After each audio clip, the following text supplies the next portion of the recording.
A gente vai aprender um pouquinho mais sobre o que nos fala André Luiz na segunda parte do livro Evolução em Dois Mundos. Hoje nós estamos no 7º capítulo da segunda parte.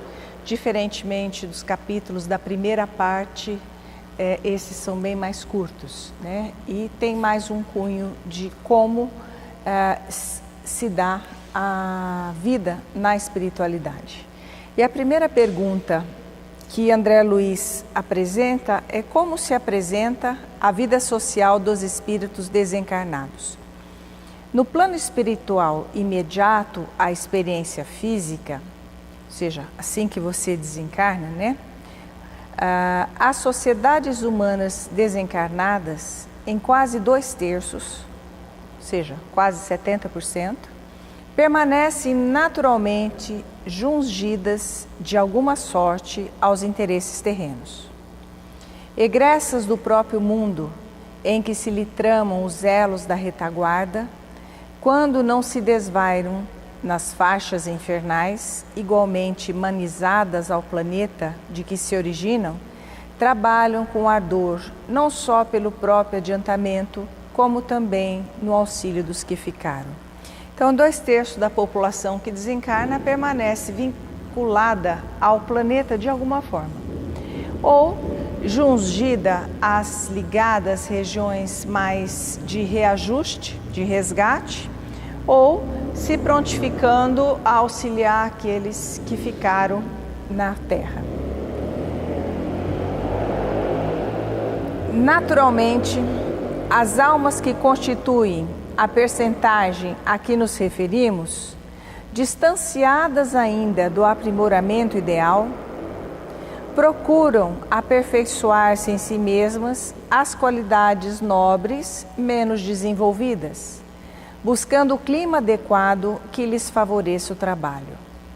Convictas de que tornarão a Terra para a solução dos problemas que lhes enevoam ou afligem o campo íntimo, situam-se em tarefas obscuras junto aos semelhantes, encarnados ou desencarnados, quando se reconhecem vitimadas pela vaidade ou pelo orgulho, que ainda lhes medram no seio, e localizam-se em aprendizados valiosos da inteligência, em se vendo inábeis para os serviços especializados do pensamento, não obstante os talentos sentimentais que já entesourem consigo. Quase todas, no entanto, obedecem aos ditames do amor ou do ideal que lhes inspiram a consciência. Então, esse ideal pode ser amoroso, mas o ideal também pode não ser amoroso. Ele está dizendo para a gente que se o espírito é bom, ele vai se aproximar, vai conservar os seus atos de bondade e vai ajudar. Mas se o espírito é ruim, se ele tem dificuldades, quando ele desencarna, ele leva essa ruindade e ele vai continuar praticando a maldade. Então, se antes, quando encarnado, ele batia a nossa porta para nos fazer uma visita e nós decidíamos se ele entraria ou não, se ele seria bem-vindo ou não na nossa casa, desencarnado, sendo bom ou não sendo bom, tão bom assim, ele não precisa mais da nossa permissão, ele entra. Sendo bom ou ruim, ele entrará. E o que dará proteção para que seja selecionado quem entra na nossa casa e interfere com as nossas vidas? As nossas atitudes. Então, à medida que nós vamos melhorando as nossas atitudes, nós criamos aquelas camadas energéticas que nos garantirão a segurança contra as atuações, especialmente as negativas. Aglutinam-se em verdadeiras cidades e vilarejos, com estilos variados, como acontece nos burgos, ou seja, nas cidades terrestres, característicos da metrópole ou do campo, edificando largos empreendimentos de educação e progresso em favor de si mesmas e a benefício dos outros. Então, aqui nós temos a foto, inclusive de uma das edições do livro Nosso Lar, tem essa fotografia que é a foto da colônia Nosso Lar, né? E André Luiz, nesse texto, ele faz uma descrição dessa colônia espiritual, desse ambiente espiritual, que eu tomei a liberdade de inserir no próximo slide, comentário, porque as coisas não são tão iguais como aqui. Elas diferem um pouco, melhorando a qualidade, né? Então ele relata neste livro, lá no capítulo 36, o seguinte pensamento: fui conduzido então por ela a prodigioso bosque. Ela é a orientadora que estava auxiliando, onde as flores eram dotadas de singular propriedade, a de reter a luz, revelando a festa permanente do perfume e da cor. Tapetes dourados e luminosos estendiam-se dessa maneira sob as grandes árvores sussurrantes ao vento. Minhas impressões de felicidade e paz eram inexcedíveis. Então, as colônias, as cidades, os burgos no plano espiritual são muito prazerosos para aqueles que já têm condições de entrar nessas regiões cuja elevação é um pouco maior, né? Então, existem várias formas. Essa também é uma foto lá do nosso lar. Aqui nós temos uma outra descrição que os desenhistas aprimoraram aí de acordo com a descrição de André Luiz, né? De qualquer forma, traduz do filme, ele traduz a ideia dos edifícios que ele descreve, né? Nessas regiões aqui, a descrição dos edifícios, dos departamentos. E aqui,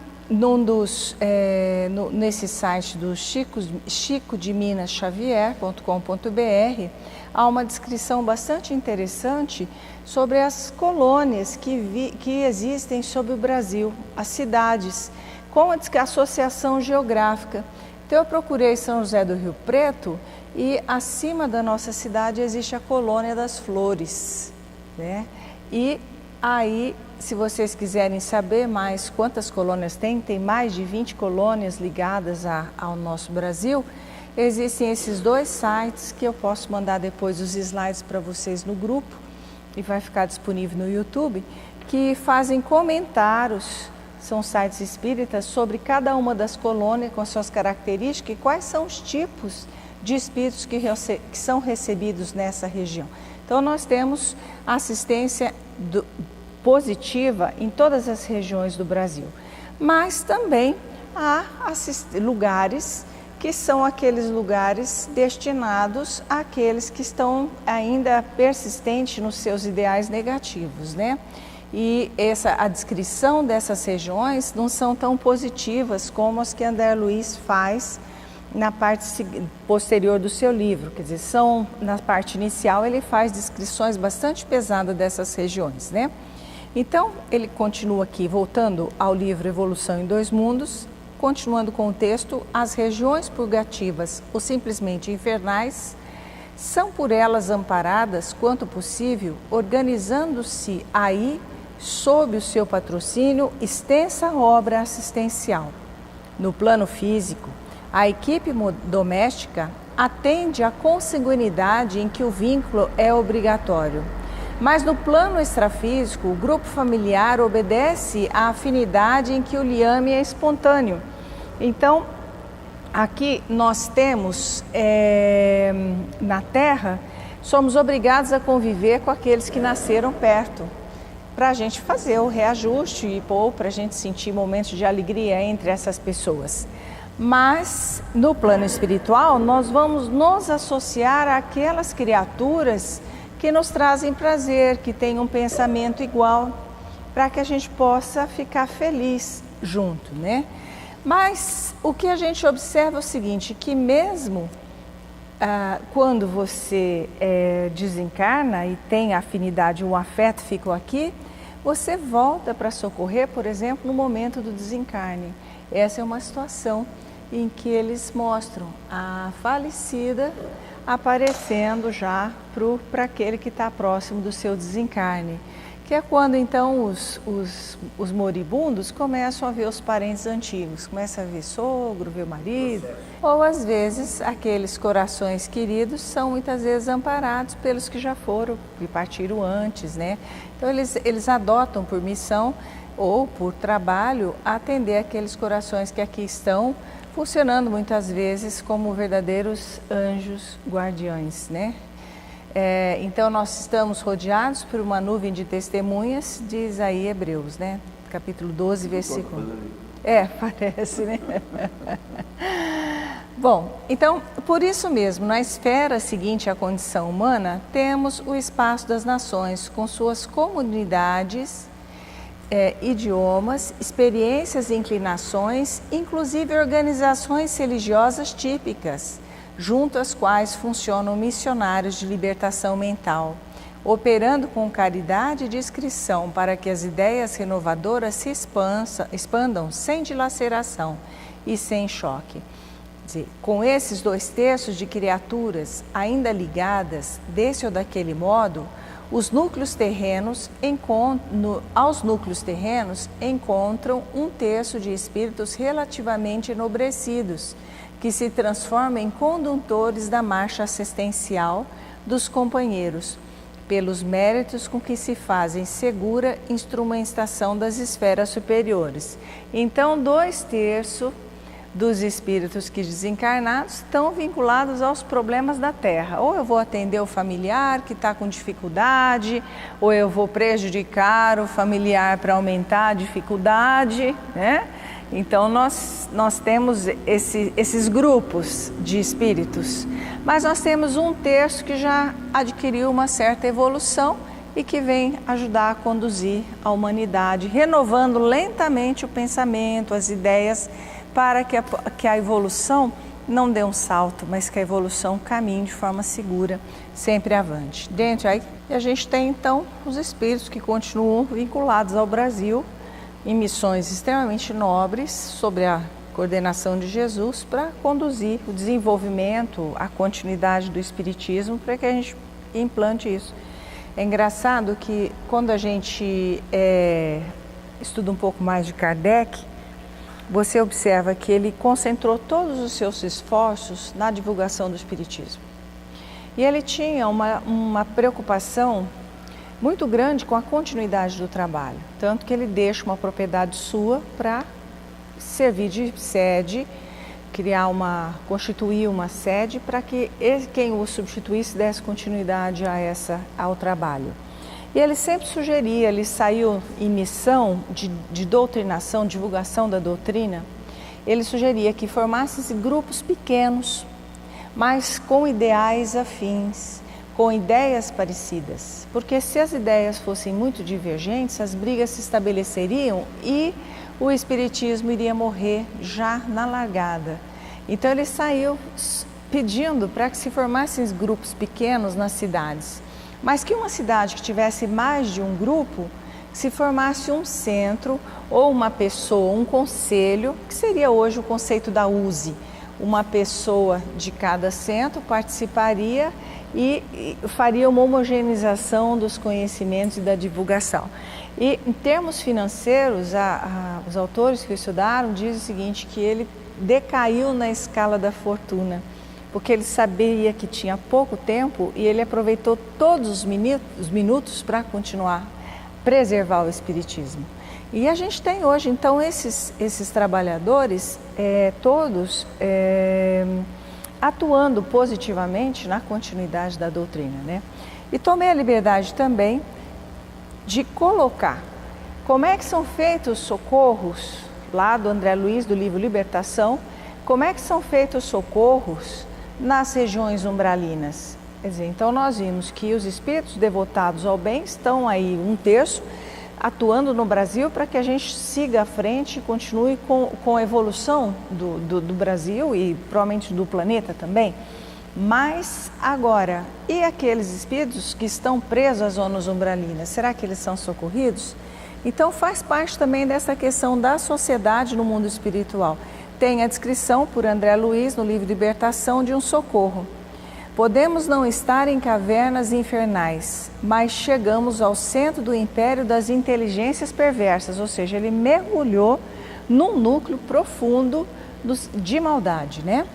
E atrasadas, que habitam perto da superfície do planeta, onde os encarnados sofrem, provavelmente, contínua influência.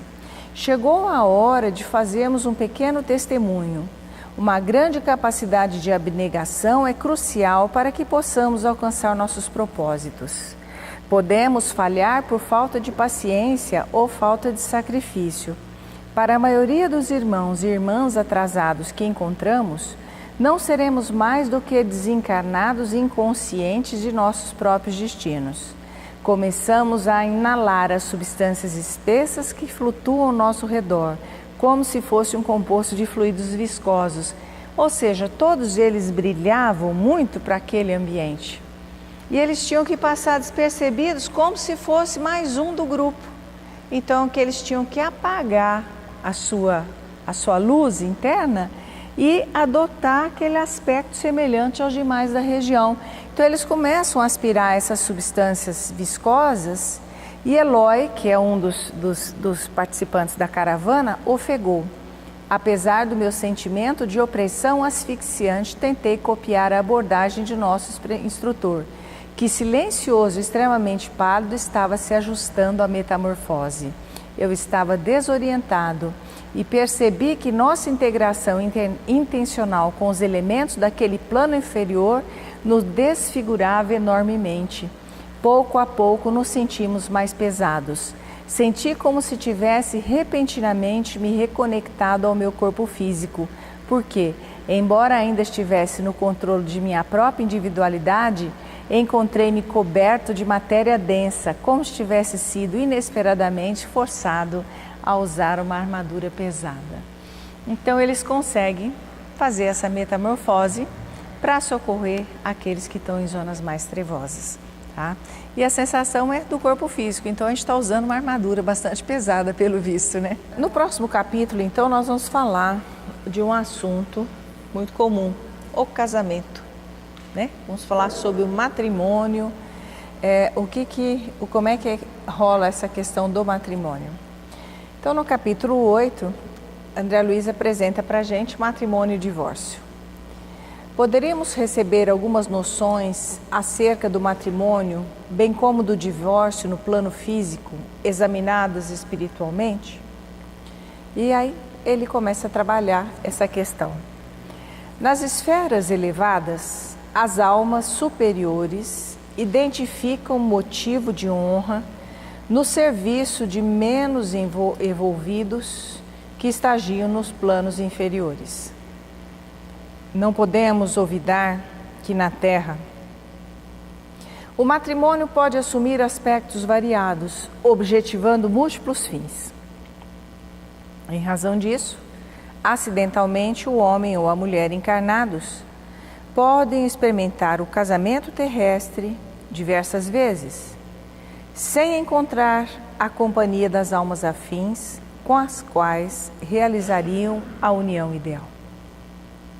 Isto porque, comumente, é preciso resgatar essa ou aquela dívida que contraímos com a energia sexual, aplicada de maneira infeliz ante os princípios de causa e efeito. Entretanto, se o matrimônio expiatório ocorre em núpcias secundárias, ou seja, casou de novo e vai expiar, o cônjuge liberado da veste física, quando se ajuste à afeição nobre, frequentemente se coloca a serviço da companheira ou companheiro na retaguarda, no que exercita a compreensão e o amor puro. Ou seja, está casado, morre um dos dois, e aí o que ficou resolve contrair novas núpcias. Se o que morreu for evoluído, ele vem dar uma força para esse novo resgate, né? Porque às vezes deu certo o primeiro casamento, mas não significa que o segundo vai ser a mesma felicidade. Um aspecto que tem que ser considerado, já que a gente abriu esse parênteses, é a posição do cuidador.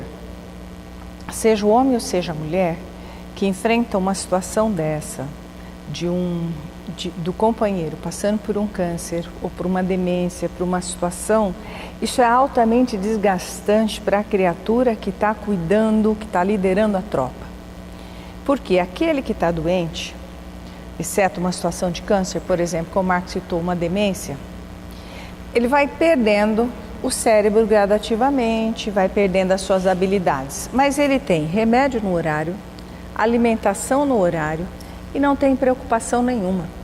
A preocupação está toda em cima daquele que tem que trabalhar para ganhar o sustento, tem que ganhar dinheiro para poder pagar aquele tratamento que a pessoa necessita, e tem remédio, tem fralda, tem sonda, tem nutrição especial. E aquela pessoa se sobrecarrega tanto que é muito provável que o cuidador morra primeiro que o cuidado. Por isso que esse escape por uma afetividade renova o espírito, e a pessoa tem um gás para continuar, porque ela alivia o estresse e a tensão. Não é fácil não, gente. Quanto à reunião no plano espiritual, é razoável se mantenha aquela em que prevaleça a conjunção dos semelhantes, no grau mais elevado da escala de afinidade afetivas. Se os viúvos e as viúvas das núpcias efetuadas em menor grau de afinidade demonstram sadia condição de entendimento, são habitualmente conduzidos depois da morte ao convívio do casal restituído à comunhão, desfrutando posição análoga dos filhos queridos junto aos pais terrenos, que por eles se submetem aos mais eloquentes e multifários, ou seja, testemunhos de carinho, de muitos modos, testemunhos de carinho e sacrifício pessoal, para que atendam dignamente a articulação dos próprios destinos. Ou seja, você vai casar com a pedra no seu sapato, no teu reajuste.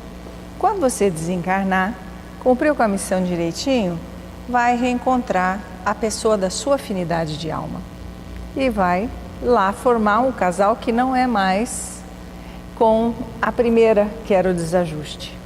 E lá recebe a desencarnada posteriormente todos os desafetos na condição de filhos, tá?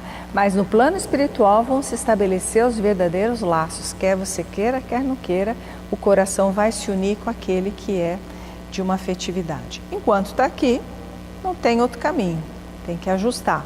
Mas depois que liberta é até que a morte nos separe, né?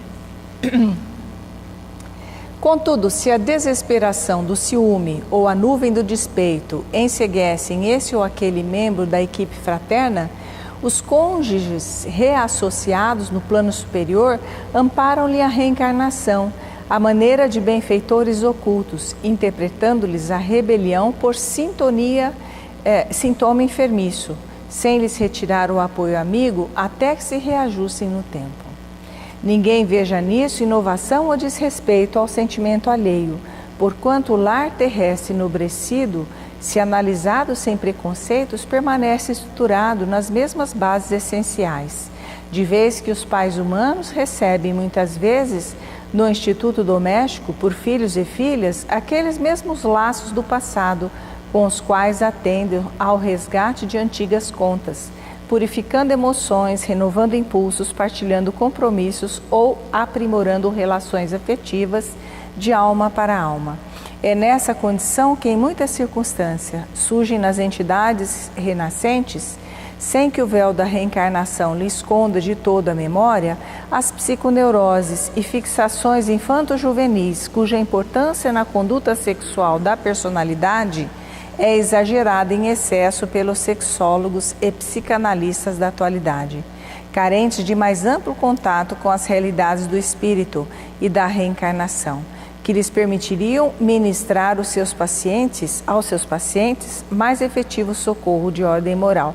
São as paixões do pai pela filha, da filha pelo pai, da mãe pelo filho, e que devem ser conduzidos, né? Porque às vezes você observa a preferência do pai pela filha e da mãe pelo menino, mas isso deve ser conduzido de uma forma e não estimulada pela questão dos psicólogos, né? Que vão analisar o complexo de Édipo aí. Quanto ao divórcio, segundo os nossos conhecimentos do plano espiritual, somos de parecer não deva ser facilitado ou estimulado entre os homens, porque não existe na Terra uniões conjugais legalizadas ou não, sem vínculos graves no princípio da responsabilidade assumida em comum. E hoje está tão fácil divorciar, né? Qualquer dificuldade separa e entra numa nova situação.